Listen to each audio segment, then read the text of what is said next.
And then in Unlimited Cruise, which was desperately seeking as many extra playable characters that didn't really do much of anything, you can also play briefly as Human Lucci as well.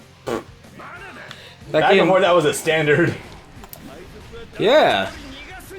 Because, you know, in the same game, you can play as Kaku, but only as Animal Kaku. You don't get to play as Human Kaku. Yeah. That sort of thing. And other weird characters that they brought in for no reason that have no bearing on the game at the point of its release. Like, for some reason, even though I love the idea, Bellamy. I would just like to sidetrack for a second to mention how funny it is how the Marines kind of fucked up and they made a bridge leading directly to the Bridge of Hesitation from where Luffy was fighting Lucci a minute ago. It's like, yeah, we're gonna storm them. Oh, wait, we accidentally opened a path for them. Oops. Not even barricades or anything. I want to talk briefly about this particular design for General here, because that's based on an actual character that was present at this moment in time. The guy with the rust fruit. I remember him. Oh my god. Who served one purpose, to destroy one of Zoro's swords, so that way when Thriller Bark happened, he could get Ryumon's sword, Enma? Or whatever the hell it's called, but so that way he could only have 2 swords, so he's not fighting at full capacity, so that the samurai zombie could give him a 3rd sword. Yeah, I don't remember. I remember that, but I didn't think I was still watching One Piece where Zoro still only has 2 swords. It's kind of funny, actually. It only happens at the end of Enies Lobby when they're trying to hold off all of the Marines while Luffy finishes the fight and they try to get away. In essence. Wait, am I supposed to do something here? This area I think this is actually the final area you're supposed to be at, because you don't run, I don't believe you run all the way around. I really hope not. Yeah, I think this is just like, you have to get all the Straw Hats over here, which I think they no. come over anyway. No, it's fine. Like, as far as I know, as long as like... No, and they're always programmed. If there are any generals, they'll stay and fight them, and you know how allies work in Musou. You might want to hurry up with actually saving Franky, actually. I'm currently saving Sanji. Nah, miracle worker here, guys. Ah, fuck. What do I look like? A character with plot armor? To be fair, they do a pretty good job of crowding everyone like right around here. Look at that. 4 at once.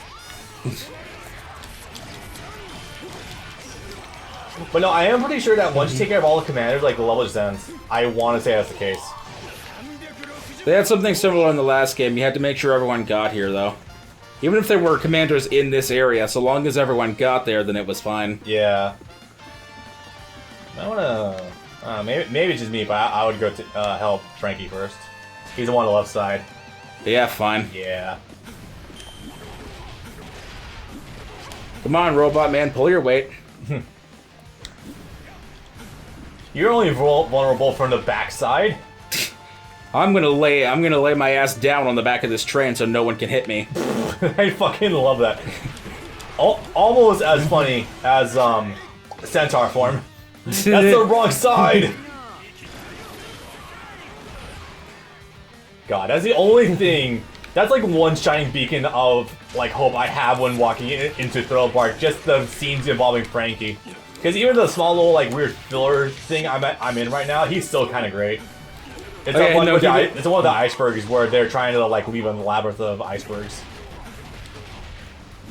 Yeah, how come the flag is up on top of the mast? Ours is a special pirate crew that pirates have to pass through here, and they always get lost or they always get ambushed, and we make it a pride and a hobby of stealing the flags of pirate crews we've defeated. Because apparently the trick to that is a bunch of seals that are underneath the water that are dickheads. Which is completely on brand for One Piece. I'm not gonna knock that at all. The Kung Fu Dugongs? I don't know if they are. I think they're different. I don't think they are. Because they make a big deal of them returning in a filler episode after Punk Hazard, but before Dressrosa. It is neat, I guess. I'm generally okay with returning characters, but can you imagine in Pokemon if at ever any point they were to actually have archives like the characters that were like one-offs, and they always say that Ash will meet him again someday? Holy crap.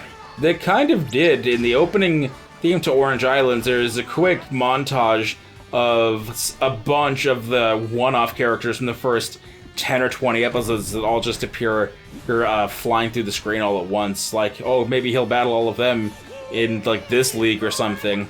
But nope, that never happened, so I guess that's just cute. Oh my fan god, service. Usopp, that one's almost dead. Jesus Christ.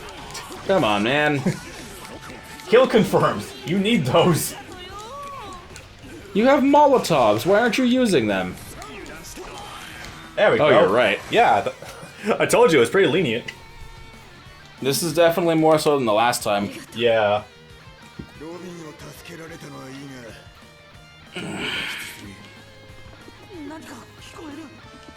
I'm fast. Oh boy. Just so you know, yes, I'm going to use Gear 4 Boundman next mission without a second thought. There's not one but two super bosses in that level. Nope. Garp's not here. You don't get to fight Garp at all. The only one you have... Nope, he's there. No? He's the main boss, actually, of that level. Garp's actually in here. I thought they would have cut him from the game entirely. Oh no. Oh, I wish. Oh no, that would have made it easier. Anyway. I thought it would have been just Aokiji.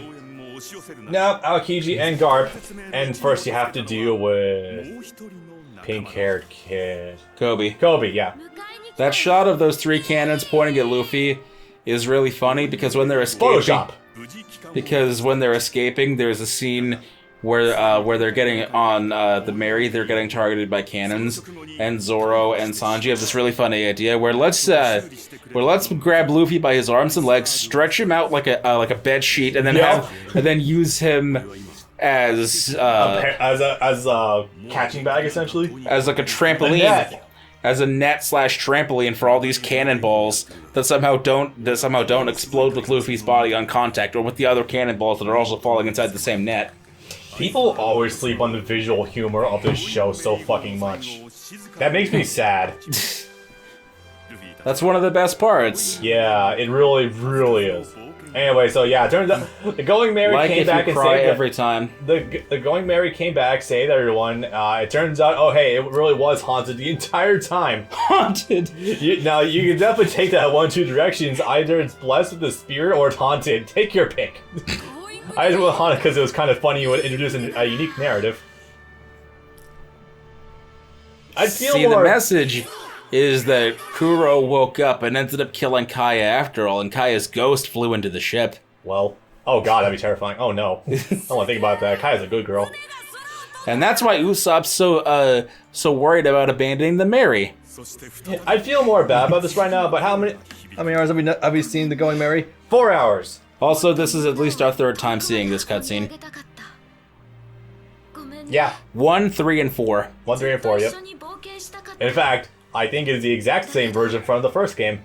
I think this is recut a little bit, but yeah. Using the updated models and lighting, but this is from 3, I think. The stills are new, but they're definitely fashioned like they were way back on the PS3 and 720p.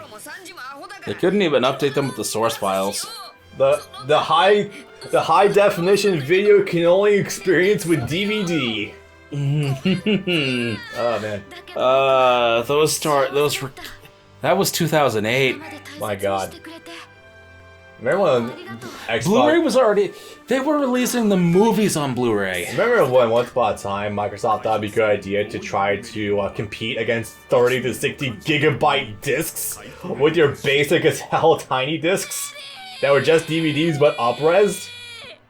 Man. Are you talking about them just... I am talking about HD DVD, yes. Those things capped out at like 20 gigabytes, I think. Yeah. Whereas Blu-ray started at 50 gigabytes, but even that early, they had a maximum. They were super expensive, but they had a maximum capacity of 200 gigabytes to the disc. Shit, really? I thought dual-sided was 60 gigabytes total. They were never used because no games were ever made that big. But even that early on, they had a maximum capacity of 200 gigabytes. I think that's still the max capacity standard. You would think that they probably would have made a Last of Us like 200 fucking gigabytes, considering how late into the console generation it was. I mean, they probably could have. I'm not gonna contemplate that thought. I'm gonna use Dual because I actually haven't used it yet. I'm gonna be quote unquote different. I've probably said this before. I know I've said this before to you at least, but The 360 was what held back that generation from having games be as big as they are now, or as big as theoretically they always could have been by virtue of cutting releases, yeah. multi-plats and cutting their legs off by forcing them onto DVDs, and several games being 3 to 6 DVDs. So, like all the Mass Effect games and 13. So I think both companies kind of fucked up. In different regards. Yeah, in different regards, but I think they both held back the idea of multi-plat releases. Like, for Xbox, obviously, like, the ceiling, the potential ceiling was a lot lower. Also, and the HD DVD was fucking tiny compared to the PS3, but... Also the lower resolution of 360 games. But then again, the PS3, if you don't have the dev kits and Sony pretty much working with you directly, you are not tapping the full potential of the PS3, and you're generally having the worst ports overall. That sucked. How so many JRPGs got that no one ever heard of or played a year after they came out, released in the early years of the PS3 is beyond me. This guy, Eternal Sonata, Cross Edge, Valkyria Chronicles, the first Hyperdimension Neptunia. I'm gonna guess they were probably I don't imagine they're as visually taxing. Oh, hey, Garp's here. He is. A lot of people were speculating or supposedly data mined that he was going to be one of the one of the 9 DLC characters. I'm like, no, that's dumb. I don't think I'd want returning characters to be DLC, honestly. That just feels like Tekken 7 right there. And I don't like that. Street Fighter 5. Oh, God. Yeah. I could think of 2, maybe. Enies for my personal sake, but not likely. And Caesar Clown if they were to try to make Punk Hazard a thing. Enies, definitely. You can make an argument for a number of different characters, but I think most characters I would like to play as are generally in this game. I would very much like to start hello? Back for Shanks. By this point in time, we already know who Whitebeard is. Yeah, we've seen him before. We've seen him at least twice. It just occurred to me. Moira, aka Sir Not appearing in this game. Moria, sorry. I'm thinking Moira.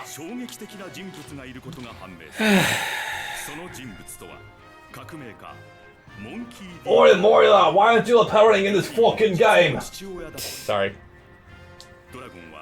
What the hell are we talking about right now? Wait, what the hell is this? Garp is explaining the entire world It would be structure, even though this was supposed to have been done This green by hood, Yosaku. bro, that green hood is the closest we've ever seen to Dragon in a Musou game. That's terrifying. Yes. Yeah, so he was explaining the bit where Dragon is Luffy's father and everyone loses their shit over that. Yeah. The 4 emperors, the warlords, so on and so forth. Kobe is here, everyone got their bounties. I do like how Kobe did come back though. Although, How did Kobe grow up this much in 4 months? how did Kobe look like he was like a 5-year-old to like a 15-year-old in like a month or like a couple months at most? How the fuck? I think the word is that all of the first everything prior to the time skip is a grand total of 4 months.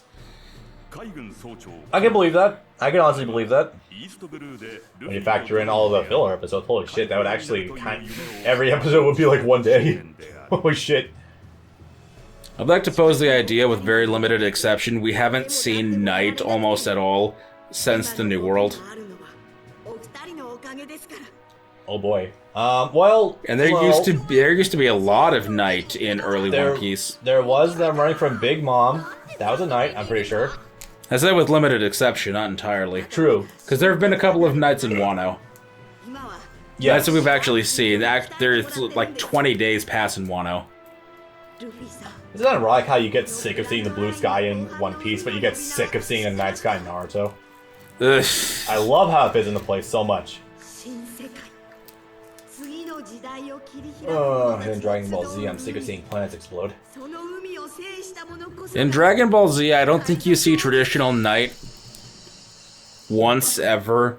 Or, again, in very limited capacity after the Saiyan Saga, you only see nighttime like twice in the rest of the series. Most of it, I think, would actually be involving Cell. Yes, Like during during the waiting for the Cell games. During the whole time period, actually, because, like, the Broly movie, when they were fighting him, like, the sky distortion was obviously kind of fucked up. Thank you, Broly visual effects, but I think it was generally a night. I mean, in terms of the actual series proper. Yeah, I know what you mean. And then we got updated stuff. Huh. Because all of we got the cartoon character for Sanji. Duval, I love Duval. Duval also is not appearing in this game, go figure. The one for Nami was like someone. She thought that was like a magazine, a pinup magazine or something. Nah. And Chopper is 50. I like the idea that it's 5. Yeah. I'll give you a nickel for him. Oh yeah, it's one of Straw Hats. Have a nickel. I'll give you a nickel for that deer. Actually, if we convert yen to dollars, I think that would be like a nickel or 50 cents maybe. You take $50 and slice off 2 zeros, you're essentially at 50 cents. And Franky has a bounty too. It's like he burned the plans for Pluton. It's also like he burned the flag or something. You think the Marines are more upset by him escaping or by him burning the plans? Plans. The plans, yeah. Well, it was also the fact that he farted on Spandam. Oh, right. And he... Oh, my God. Expansion tag jutsu. He also farted on Robin. That was weird. And there's hintings of more and more of potential pairing between Robin and Franky, and that kind of does, despite them being my favorite characters, it does kind of make me a little uncomfortable. It's because, with the exception of Brooke, they're the 2 oldest characters, so they're basically seen as like the parents of the crew, the ones that would theoretically keep everyone else in line. I guess so, but because pre-time skip,